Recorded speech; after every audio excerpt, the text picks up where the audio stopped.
அக்ஷய் பிரம்மா புதுக்கணக்கு ஜட்ஜி கணக்கு போட்டாருப்பா. ஜட்ஜி கணக்கு எழுதிட்டார். கோர்ட்டு கொடுக்காரு. கோர்ட்டுக்குள்ளே நீதிபதி ஜட்ஜி ஆணு பண்ணி எடுக்காட்டாலும் கோர்ட்டு தலைவாசல் இருக்குல்ல, எல்லா தலைவாசலும் கோர்ட்டுக்குள்ளே இருக்குல்லப்பா.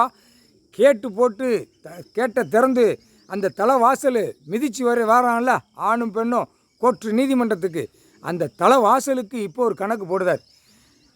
எல்லா அரசியல்வாதிக்கும் நோட்டீஸு நீதிமன்றத்திலேருந்து கொடுக்கணும். அது உயிர் தானே, நீதிமன்ற கோர்ட்டு உயிர். என்னவோ சும்மா விளையாட்டுக்கு கணக்கு போட மாட்டார், விளையாட்டுத்தனமாக நடத்தவும் மாட்டார். ஆனால் தப்பு செஞ்சவனை உள்ளே கொண்டு போய் ஏற்றுவேன் அப்படின்ட்டார். முக்கால் சத்தியம். கோர்ட்டு தலைவாசலுக்கு கணக்கு கொடுக்கார். எல்லா அரசியல்வாதி நடத்துகிற பஞ்சாயத்து போர்ட்டிலேருந்து எது பிரைவேட்டு பேங்கு, கவர்மெண்ட்டு பேங்கு எல்லாம் அனைத்தும் நீதிமன்ற கோர்ட்டிலேருந்து நோட்டீஸ் விட்டுரு. சரியா? கணக்கை ஒப்பட நீதிமன்றத்துக்கு. எந்த பேங்காக இருந்தாலும் சரி, எதாக இருந்தாலும் சரி, அவன் நடத்துகிறத அனைத்தும் நீதிமன்ற கோர்ட்டுக்குள்ளே தலைவாசலில் கணக்கு கொடுத்துட்டார். ஆனால் கணக்கு வாங்க வேண்டியது நீதிமன்ற கோர்ட்டுக்குள்ளே கோர்ட்டார் வாங்கணும். இனிமேல் இவ்வளவு பெட்டிஷன், இவ்வளவு கணக்கு சிட்டி கிராமம் வருது, அப்போ கணக்கை எல்லாம் ஒப்படங்கிற கணக்கு நீங்களே பாயிண்டாக கொடுக்கலாம். இப்போ நீங்கள் பாயிண்ட் கொடுக்க முடியாது, கொடுக்க மாட்டிய. அதனால் தலைவாசலுக்கு கடவுள் கொடுக்கார். நீதிமன்ற கோர்ட்டு அவர் கோர்ட்டு தானே, கோர்ட்டுக்குள்ளே அந்த கோர்ட்டுக்கு தலைவாசலுக்கு பதிவு பண்ணிட்டார். தலைவாசல்னால் கேட்டு போட்டு உள்ளே வாரான்ல,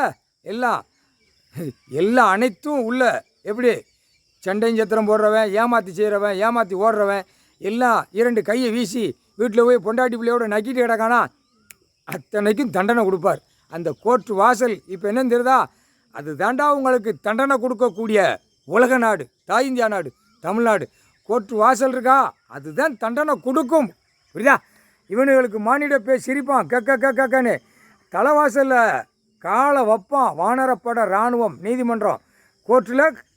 தலைவாசலில் காலை வச்ச உடனே அனைத்தும் உள்ளே அள்ளி கொண்டு வர வேலை இராணுவ முப்பட வானரப்படைக்கு மட்டும்தான். முக்கால் சத்தியம். புரிஞ்சுக்கப்பா. எந்த அதிகாரியும் பார்க்க மாட்டான், எந்த கொம்பனையும் பார்க்க மாட்டான். கர்றன்னு சட்டையை பிடிச்சி, பேக்கில் சட்டையை பிடிச்சி ரோட்டில் வீசி தான் இழுத்து தான் வருவான். ஏன்னா ரன்னிங்கில் ஓடினவன், மலங்காட்டுகளில் ரன்னிங்கில் ஓடினவன் தன் தரையில் காலை வச்சு வரையில் அப்படியே சட்டையை 2 கையை தள்ளிட்டு சட்டையை பிடிச்சி தரன்னு ரோட்டில் இழுத்து நீதிமன்றத்தில் இழுத்து தள்ளுவான். தண்டனை. புரியுதா? தப்புக்கு ஆட்டத்துக்கு பூமியில் நான் கொடுக்கல, ஆட்டத்தில் இருக்கான் அப்படின்ட்டார். புரியுதா?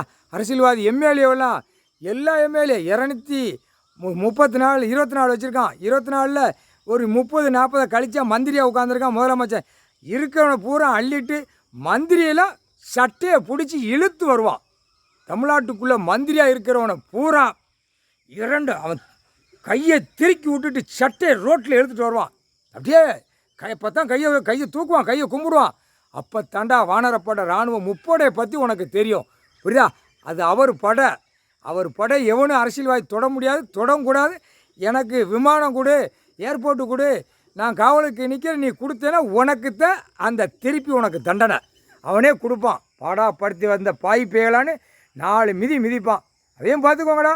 தமிழ்நாட்டில் இருக்கிற மந்திரி அத்தனை மந்திரி சட்டையை பிடிச்சி ரோட்டில் கர்றன்னு எழுப்பான். சென்னை, மெட்ராஸ், பிறகு கைலாசத்துக்கு பின்னாடி சட்டமன்ற தொகுதி எம்எல்ஏ ஒருத்தர் இருக்கானா, இவனோட சேர்ந்த 13 பேரை தூக்குவான். 13 பேர்.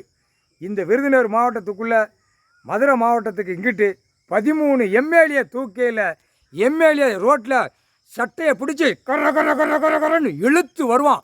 அப்படியே காணொலியில் உலக நாடு ஓடும். அடுத்தாப்புல ஓட்டு சென்னை போடுதானா, ஆகா தண்டனை கொடுத்துட்டாரா, நமக்கு என்னடா வேலை விவசாயம் இருக்கா, அப்போ தான் இந்த விவசாயத்தை தேடுவான். முக்கால் சத்தியம்.